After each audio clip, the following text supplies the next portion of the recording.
Damn it.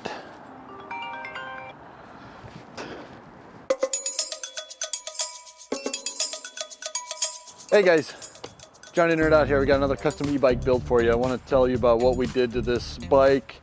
If you've got a bike like this, you might be interested in converting it into an awesome e-bike like this. So we're going to go over what we did to it and yeah, kind of give you an overview of what this bad boy's like. We're going to do a top speed test on this one too. All right, so this is the Trek Marlin 5 Gen 3. These are about an $800 bike. Sometimes you can catch them on sale, which as of this moment of when I'm filming it, is on sale for $679 I saw on the Trek website. When you're watching this in the year 2029 in holographic form, it's probably not gonna be on sale anymore. But anyways, this is an awesome hardtail mountain bike, entry level, I would say. It's like not quite entry level. It is entry level, but it's like a top tier entry level bike. I would say this is like a top of the line entry level bike. You could get cheaper bikes for sure. This is almost like an intermediate hardtail bike. It toes the line between the two. So if you're looking for a good quality entry-level bike, Trek Marlin is definitely the way to go. I would say it's like a top 5 entry-level hardtail mountain bike if you're looking at getting one. Yeah, so these got 29 by 2.4 inch tires. So they're big uns and they're pretty wide. So you're gonna get a lot of traction on these. I would say light single track trails. I wouldn't go hardcore aggressive, but definitely some exploring. This is a nice exploring bike. Take it to Moab if you wanted to. You're not catching too much air on this, but anything staying on the ground, going over rocks and tight turns and stuff, this bike would be awesome for. As long as you're okay not catching air, awesome bike. So this bike is pretty simple. I would say this bike came out very well. I really like the way this looks. And we went with the X1 Pro on this bike. And this is only running 52 volt right now. This is the 52 volt 17.5 amp hour battery pack. This is the one that we carry here at the shop. It can put out 40 amps continuous. This is for somebody who's buying it for their grandson and they wanted it to be a 2000 max cap. So we set that in the app, 2000 watts, and it actually pairs perfectly for this battery. Anything more than that would be really taxing this battery quite a bit. And so you always want to pair the actual equipment with the equipment. So with this X1 Pro, you go in the ride control app and you can set the parameters, which is really nice. So depending on what battery you get, you want to set that level so that you're not taxing the batteries. And the good thing about this motor system is this is compatible with 36 all the way up to 72 volt systems.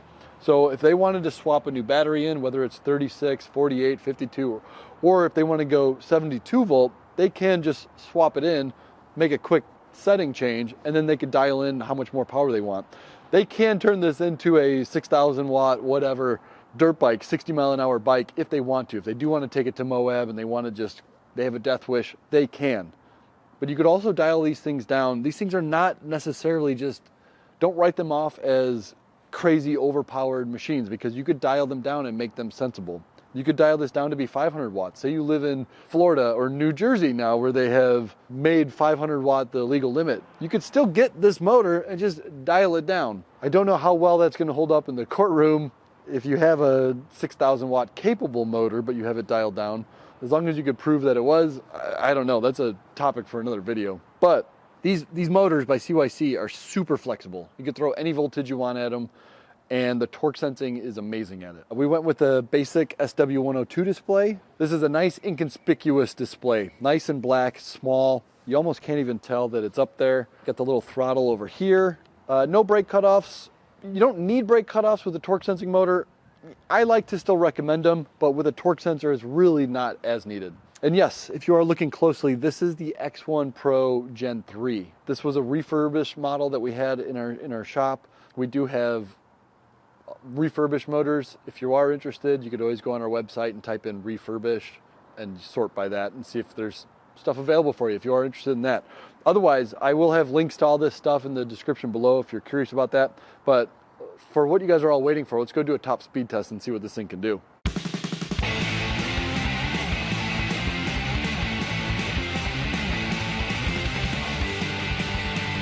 Okay, so you can see 37 miles an hour, and that is with this set to 2,000 watts. If I were to bump that up a little bit more, it did feel like this thing was winding up still. And this is the 32 tooth chainring model. So this is a pretty small chainring. It's spinning fast. If you were to go with a bigger chain ring, definitely you could easily get more power out of it. But yeah, and this thing has got a massive cassette back here. So 46 tooth, it's got the Shimano Qs, a 46 tooth low ring tied with a 32 tooth front. This thing, I mean, this will wheelie on command. We do the hill climbing test at a school, and it is a school day right now in school hours. I am not gonna go onto school property and do the test. That's pretty illegal. So unfortunately, I can't do the hill climb test, but this thing would demolish it, even with 52 volts. It's got crazy power. This is a great build, guys, and it's still lightweight. I should get my fish hook angler. I'm gonna guess it's about 55 pounds maybe. If you want it to be lighter weight, go with a smaller battery. This battery weighs, I don't know, 8-9 pounds maybe. You could put a 4-pound battery on it, have the same amount of power, just not the same amount of range. All right, later guys, take it easy.